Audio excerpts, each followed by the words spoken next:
એક ભાઈનું મકાન હતું ખેતરમાં, અને ભાઈ તો એ ખબર નહીં અમે શું કામ ગયા એ જ મને પછી વિચાર આવ્યો.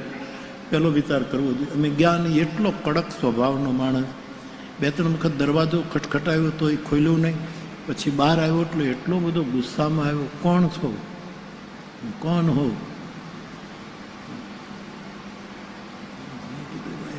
खोटी जगह हम आए हैं, कथा चल रही. कहाँ? तारा पादर में कथा चल रही. हाँ, कथा तो चल रही है, लेकिन आप कौन हो? મારે બધું કહેવું પડ્યું, હનુમાનજીને કહેવું પડ્યું ને. મારું તો શું, મેં કપી હનુમાના. ભરતજીની પાસે હનુમાનજી કોઈ પોતાનું નામ ન કહે, પોતાનો પરિચય, પણ કે હું પવનનો દીકરો છું ને મારું નામ મારે કહેવું પડ્યું. હું ત્રિભુવનદાસ દાદાનો આશ્રિત છું અને મારું નામ મોરારી બાપુ. કોણ મોરારી બાપુ? એ મારી વ્યાખ્યા ભાષા બોલવામાં ખોટી જગ્યાએ કીડિયારું પૂરું આવ્યો. હું ન ચા પાણીનું પૂછ્યું, ન કાંઈ પૂછ્યું, પણ હું તો મને સ્મરણ, મારું આવું કામ.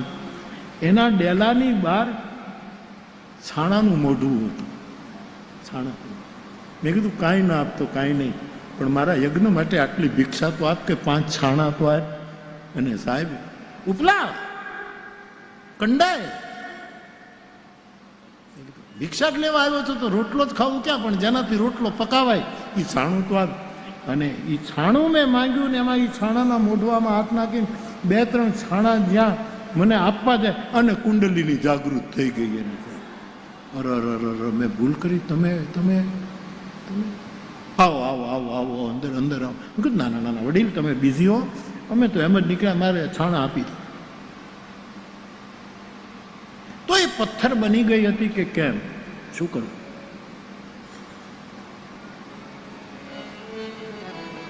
ઓથોરિટી તો વાલ્મીકી કહેવાય, મૂળ તો એ છે. એ તો કઈ ભસ્મમાં સૂતા છે, નિરાહાર છે. અને તુલસી લખે છે ઉપલ દેહ ધરી ધી. એ ચટ્ટાન બની ગઈ, પથ્થર, અથવા તો પથ્થર જેવી જડ બની ગઈ, પથ્થર જેવી જડ. જે ચંચળતા એ ભૂલ કરાવી, એ ચંચળતાને એને સ્થિર કરી દીધી. હવે ચાંચલ્ય ન ખપે, હવે રજોગુણી ચાંચલ્ય નહીં, જેને લીધે મારું પતન થયું. પરંતુ શતકરોરી રામાયણ, આ શિલા પક્ષ જે આવ્યો એ કાલિદાસના રઘુવંશમાં થયો. કાલિદાસ રઘુવંશમાં સ્પષ્ટ લખે છે શિલામયી, અહલ્યાજી શિલા થઈ ગઈ છે. આખો શ્લોક મને યાદ નથી, તમે કહેશો તો કાલે ક્યાંકથી ગોતીને લેતો આવીશ, કે તમને એમ ન થાય બણગા ફૂકે છે. રઘુવંશનો શ્લોક છે સાહેબ. શિલામયી, એ પથ્થર જ બની ગઈ છે, જડ બની ગઈ છે. નારી સહજ, જડ અજ્ઞ. અમુક લક્ષણો સ્વાભાવિક હોય છે, શરીરના બંધારણો જેવા છે, એમાં અમુક વસ્તુ સ્વાભાવિક હોય છે. તો માનસ રામકથા એટલે અનેક રામકથા. એક શ્લોકમાં રામકથા હોય, એક લોકગીતમાં રામકથા હોય, એક કોઈ પણ પદમાં રામકથા હોય. આવું બધું ગણીએ તો કરોડો રામકથા. એ સાંખ્ય કદાચ સાચું લાગે એવી રામકથા અનેક પ્રકારની પ્રગટ અપ્રગટ ચેતનાથી ભરેલી આ ગોંડલની ભૂમિ ઉપર 42 વર્ષે થઈ રહી છે. ત્યારે આવો કથાનો થોડોક ક્રમ આગળ લઈ જાઉં. થોડાક આપણે અહીંયા લખ્યું છે સ્વમતી વિલાસ ત્રાસ દુઃખ હરણી. કાગભૂષુંડી કહે ગરુડજી, રામકથા એવી છે જે મેં મારા સ્વમતી વિલાસ, મારી પ્રજ્ઞાના વિલાસથી મેં જોયું છે. પોતાના ઉપર જવાબદારી. સ્વમતી વિલાસ, વિલાસ કેટલા પ્રકારના, એના માટે શાસ્ત્રોમાં જોવું પડશે. કેટલા પ્રકારના વિલાસ? મતિ વિલાસ, ગોસ્વામી રામાયણમાં મતિ વિલાસ મુનિઓ ગાય છે રામકથા. પોતાની મતિનો વિલાસ, પોતાની પ્રજ્ઞાનો. ચેતો વિલાસ એને કહી શકાય. ચેતો વિલાસ, ચૈતસિક વિલાસ, ચિદ વિલાસ મુક્તાનંદ સ્વામી કહે છે. નિત્યાનંદ વ્રજેશ્વરી એનું આખો ચિદ વિલાસ. તુલસીદાસજી પણ ચિદ વિલાસ શબ્દનો પ્રયોગ કરે. આ વિલાસ. ભગવાન શંકર કરહી વિવિધ વિધિ ભોગ વિલાસા. ભોગ વિલાસ, વૈરાગ વિલાસ, ચિત્ત વિલાસ, મનનો વિલાસ, ચિત્તનો વિલાસ. કેટલા વિલાસો. અને કબીર સાહેબની પાસે જઈએ તો એમ કહે, શું કહે છે? હમ ઉન દેશ કે વાસી જહાં 12 માસ વિલાસ. કબીર કે 12 મહિના વિલાસ. હમ, એવું શબ્દ ભૂલાય છે પણ કબીર સાહેબ નો શબ્દ છે. 12 માસ વિલાસ.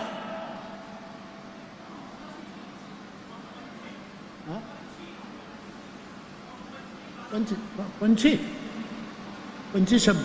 અચ્છા, 12 માસ વિલાસ. કબીર સાહેબ કે 12 મહિના વિલાસ. ઘણા આંબા 12 માસી હોય.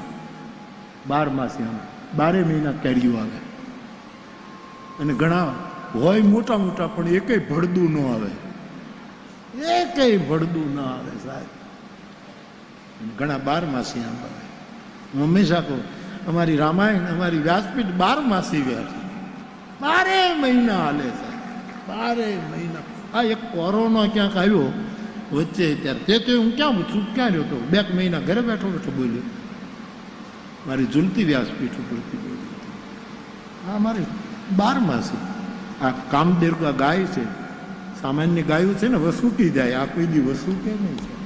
12 મહિના. હા, પાત્ર બરાબર હોવું જોઈએ. અને પાત્રનું નામ તુલસીએ ઉત્તરકાંડમાં લખ્યું છે, નોય નિવૃત્તિ પાત્ર વિશ્વાસ. નિવૃત્તિ રૂપનું નોંધણું. જેમ ગાયના પગ બાંધી ખેડૂત દોવા માટે નિવૃત્તિ ભાવથી જો રામાયણ ગવાય, અને વિશ્વાસનું પાત્ર લેવા, અને નિર્મળ મન રૂપી ગોવાળ હોય એ જો એને દોવે તો શું ન થાય? હમ પંછી ઉસ દેશ કે, એવું કઈ 12 માસ વિલાસ. તમારે 12 મહિના વિલાસ વિલાસ. તેજ પ્રકાશ. હજુ કબીર સાહેબ પણ સજ વાપરે છે, શ નથી વાપરતા. લગભગ કબીર સાહેબ સ, દંતી સજ વાપરે છે, શકોરાનું શ નહીં. વિલાસ, પ્રકાશ. જે પાઠ મેં જ્યારે જોયો હોય ત્યારે મને યાદ છે, 12 માસ વિલાસ. તો ભગવાનની કથા એ 12 માસી કથા છે. તો સ્વમતિ વિલાસ. ભુસુંડી કહે છે, મેં મારા મતિ વિલાસ પ્રમાણે એનું ગાયન કર્યું છે. સ્વમતિ વિલાસ. ઉધાર નહીં, મારી જેવી અક્કલ, મારો જેવો અનુભવ, મને જે રામ સમજાયો એને મેં વિસ્તારપૂર્વક આપની સામે રજૂ કર્યા. અને એ ત્રાસ અને દુઃખનું હરણ કરે છે. રામકથા ત્રાસથી મુક્ત કરે છે, દુઃખથી મુક્ત કરે છે. વળી શિવજી એમ કહે કે ગિરિજા રામકથા મેં વર્ણન કરી આપની પાસે, એ મનોમલનું, કલીના મલનું શમન કરે છે. કળયુગનો મલ અને મનનો મલ, આ 2 મલ. તુલસી કાળનો મલ, કળિયુગનો એક તો મેલ, અને આપણા મનમાં રહેલો મેલ, એને આ કથા નષ્ટ કરે છે. એવી રામકથા આપણે અહીંયા એનો સંવાદ કરી રહ્યા છીએ. ત્યારે શિવચરિત્રનો થોડોક સ્પર્શ કરીએ, આગળ વધીએ. એના પહેલા 2-5 મિનિટ માટે ભગવાન નામનો આશ્રય. આજે હું છે ને 1 વાગે કથા પૂરી કરી દઈશ. મારે છેક ભગુડા જવાનું. વચન અપાઈ ગયા ને સાહેબ. અને આ કથાઓ ચૂંટણીને લીધે આમથી આમ બધી ફરી ગઈ, કે આમથી આમ થઈ ગયું, બધું આમથી આમ બધું આખો અમારો આખો કાર્યક્રમ ક્યાંક જવાનું હતું ને ક્યાં નીકળ્યા ને ક્યાં ગયા ને બધું એમ હતું. એટલે મેં 20મી તારીખ ત્યાં ભગુડા પાટોત્સવ છે, આટલા મહાપુરુષોને એવોર્ડ આપવાનો છે. માયુભાઈ તો ડાયો માણસ, એ બધા જ આવ્યા ટ્રસ્ટીઓ. બાપુ તમે ધક્કો નહીં ખાતા, તમે વાંધો નહીં, વિડીયો કરીને મોકલી દો. પણ ત્યારે છે ને હેલિકોપ્ટરની વ્યવસ્થા થઈ ગઈ હતી. એટલે અહીંથી મારે 2 વાગે ઉડું તો 3 વાગે ઉતરું તલગાજડા.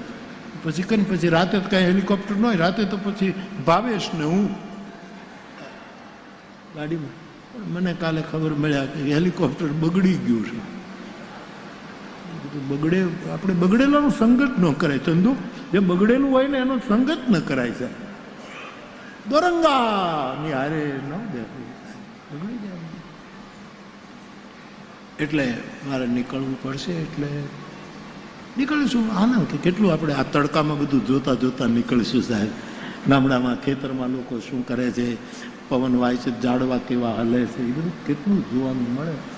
એમ કરતાં કરતાં એટલે આજે હું 1 વાગે પૂરું કરીશ, એટલે મને માફ કરજો. પછી અડધો કલાક તમને આવતા દિવસોમાં વ્યાસ સહિત હિસાબ કરી દઈશ. પણ એટલા માટે 1-2 મિનિટ ભગવાન નામનું સંકીર્તન કરીએ, પછી શિવ ચરિત્રમાં પ્રવેશ કરીએ. ભાવથી એક વ્યક્તિ ભાવથી, પ્રસન્નતાથી. કોઈ બોલે નહીં તો વાંધો નહીં, મનમાં બોલે, કઈ વાંધો નહીં. મનમાં ન બોલવું હોય તો જે કરવું હોય કરે. હાલો.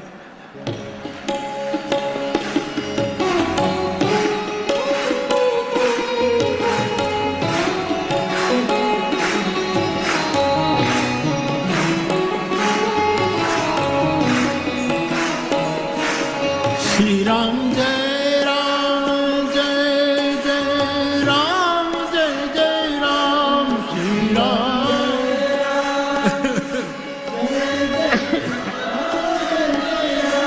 શ્રી રામ જય રામ જય જય રામ જય જય Ram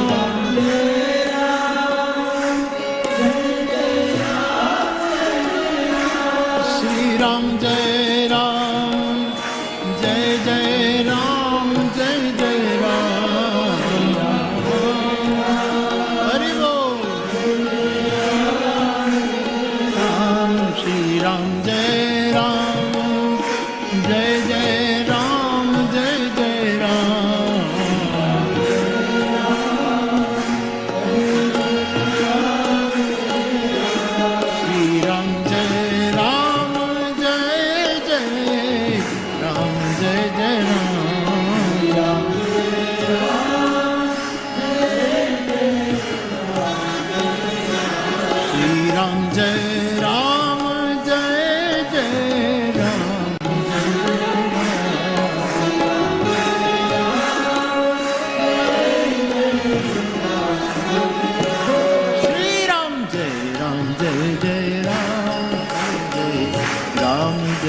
Shri Ram Jai Ram Jai Jai Ram Jai Jai Ram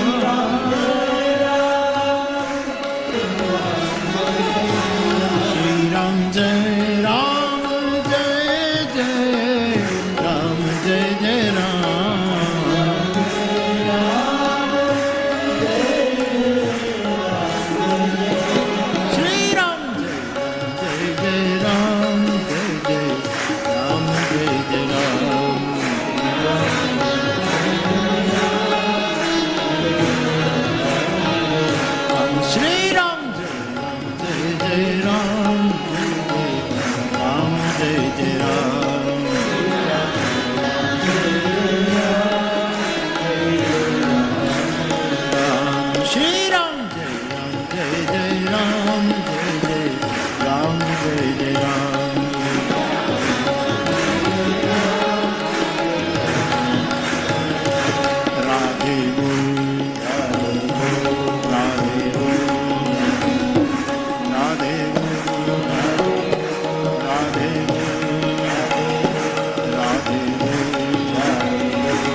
બાપ યાજ્ઞવલ્ક મહારાજને પ્રયાગની કર્મની પીઠ પર વિરાજિત છે અને ભરદ્વાજજી એમને પ્રશ્ન પૂછે છે કે રામ તત્વ શું છે?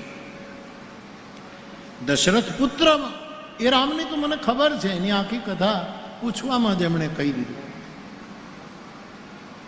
પણ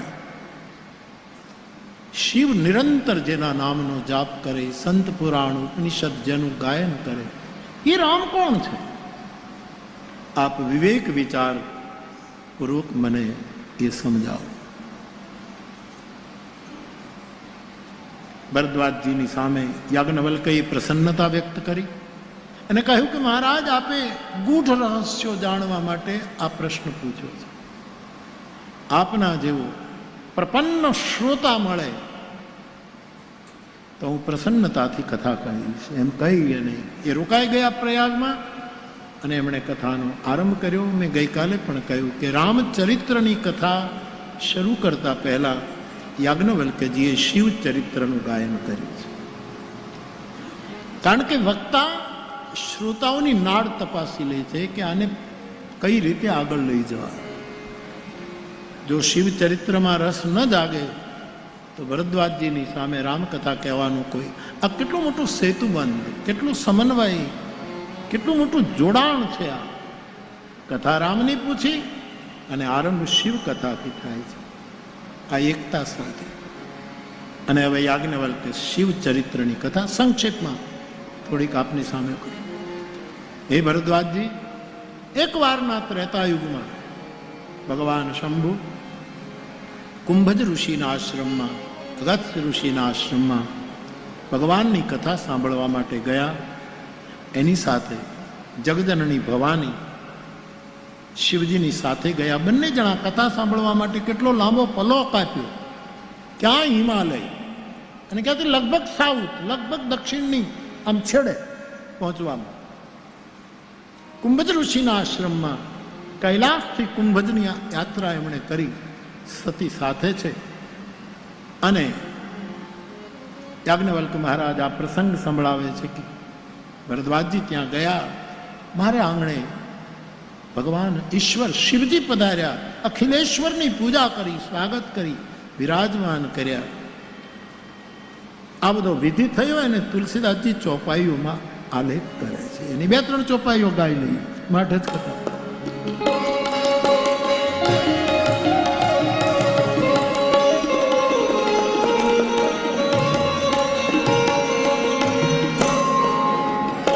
એક બાર ત્રેતા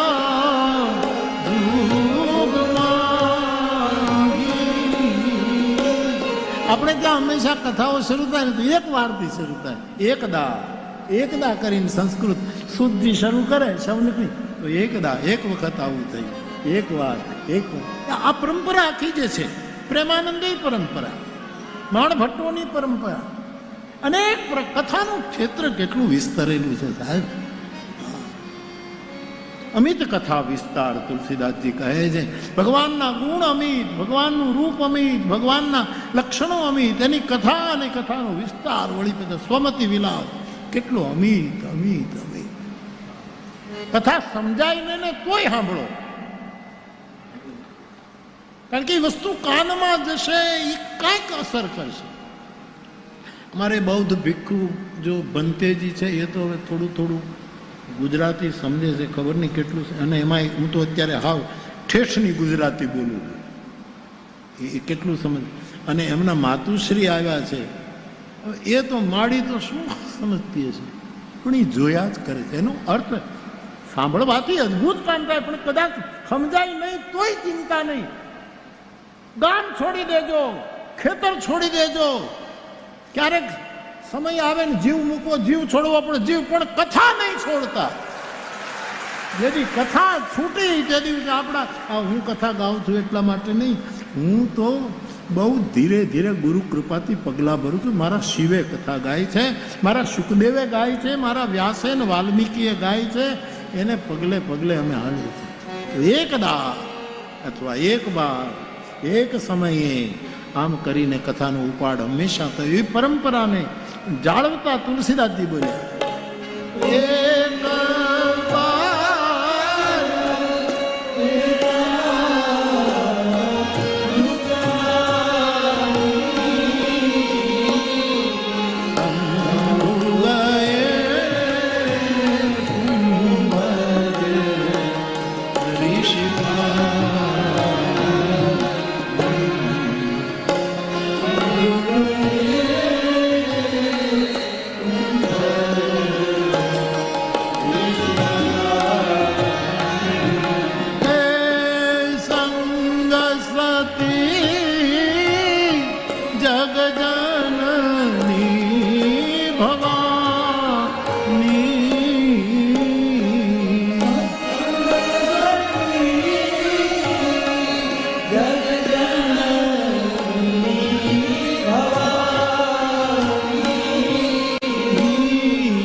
બરજ બખાન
યાજ્ઞવલ્ક મહારાજ બોલ્યા, હે ભરદ્વાજજી, એક વખતના આપણી ચતુર્યુગીમાં ક્રમમાં ત્રેતાયુગ આવ્યા જ કરે. સતયુગ આવે, પછી ત્રેતા આવે, પછી દ્વાપર આવે, પછી કલિયુગ. આ કાલચક્ર યુગચક્ર ફર્યા જ કરે. એમાંના એક ત્રેતાયુગમાં હે ભરદ્વાજજી ભગવાન શંભુ અને સંગ સતી જગજનની સતી માતા ભવાની એ કુંભજ ઋષિના આશ્રમમાં કથા સાંભળવા માટે ગયા છે. મારે ઘરે મારા આશ્રમમાં અખિલેશ્વર પધાર્યા. કુંભજે પૂજા કરી. શિવજીને વિચાર આવ્યો કે હું કથા સાંભળવા આવ્યો, વ્યાસપીઠની પૂજા મારે કરવી જોઈએ, પરંતુ વ્યાસપીઠ ઉપર બેસનારા આ મહાપુરુષ, હું તો શ્રોતા તરીકે આવ્યો અને આ વક્તા શ્રોતાની પૂજા કરવા માંડ્યા. ધન્ય છે આ મહાપુરુષની સરળતાને, ધન્ય છે એની વિનમ્રતા. તો શિવજીએ આવો સારો અર્થ કાઢ્યો, પણ સતીએ એનો ખોટો અર્થ કર્યો. સતીને એમ થયું કે અમે આવ્યા અને આવતા વેતા આ મહાત્મા અમારી પૂજા કરવા માંડ્યા, આ શું કથા કહે છે,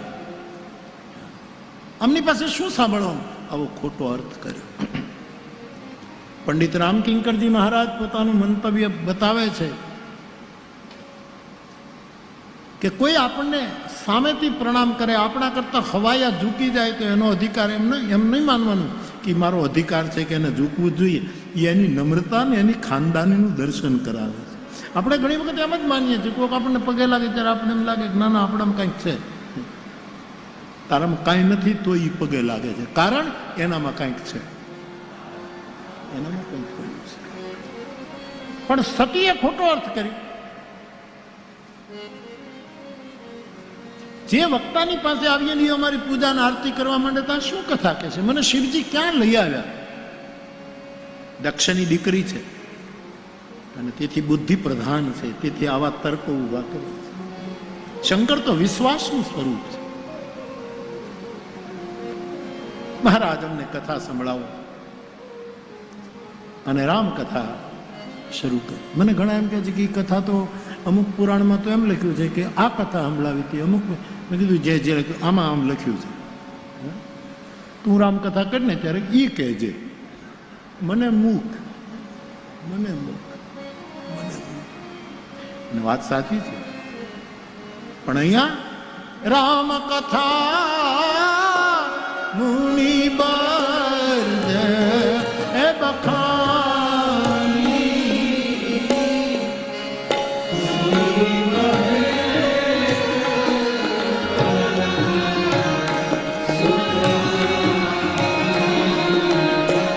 ભગવાન શિવજીએ એવો આગ્રહ નથી કર્યો કે તમે મને દેવી ભાગવત સંભળાવો, તમે મને શિવપુરાણ. શિવજી થોડા કહે કે તમે મને શિવપુરાણ સંભળાવો, સ્વાભાવિક છે. તમે અમને શ્રીમદ ભાગવત સમજાવો, 18 પણ અગ્નિ પુરાણ સંભળાવો, વાયુ પુરાણ સંભળાવો, વરાહ પુરાણ સંભળાવો, પદ્મ પુરાણ સંભળાવો, કેટલા પુરાણો, વિષ્ણુ પુરાણ સંભળાવો. શિવજીએ કંઈ નથી કીધું. કોઈ પણ વક્તાની પાસે આપણે જઈએ ને સાહેબ, તો એને જે બોલવું હોય એને બોલવા દેવું, આપણે ફરમાઈશ ન કરવી. 2 દિવસથી ફરમાઈશ આવે છે, સોગઠાબાજી, સોગઠાબાજી, સોગઠાબાજી. એક દિવસ આપણે કરશું, એનો મોકો આવશે. ઓશો તો એમ જ કહે કે શ્રોતા તો ગમે તે પૂછે, વક્તાની જવાબદારી નથી કે એનો જવાબ આપવો એ વક્તાની જવાબદારી નથી, સમાજને જાગૃત કરવો એ વક્તાની જવાબદારી. તમે તો કેટલું પૂછો, મારે ક્યાં બધાનો જવાબ, મને બધા આવડતા થોડા હોય. તમે તો એવા પ્રશ્નો પૂછો, મને આવડતા ન હોય, મારી મર્યાદા છે, મને કેટલું આવડે. મને ઘણા એમ કે દાસી જીવનનું આખું ભજન ગાવ, પણ મને આવડતું નથી ગગા,